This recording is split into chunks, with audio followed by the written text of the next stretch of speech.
দেখবে আমার এই ভিডিও, এই শিশুটাকে আশীর্বাদ করবে। এই জন্মদিন উপলক্ষে সরাসরি ব্যান্ড বাজিয়ে ডান্স করছে একদম কোথায় না রতনপুরের মা কালীর মন্দিরের সামনে, হাতে নিয়ে বরণডালা। এই দেখো হাতে বরণডালা নিয়ে আমি এই মুহূর্তে আছি একদম রতনপুরে। এই রতনপুরটা কোথায়?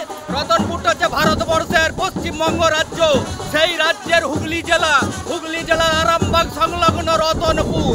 তোমাদের ভালোবাসার বন্ধু এই মুহূর্তে সরাসরি রতনপুরে আছে, দেখতেই পাচ্ছ। জন্মদিনের শুভ জন্মদিন এখন চলছে, ব্যান্ড বাজিয়ে একদম সুন্দরভাবে, একদম কত সুন্দর নাচছে দেখতেই পাচ্ছ, হাতে বরণডালা নিয়ে।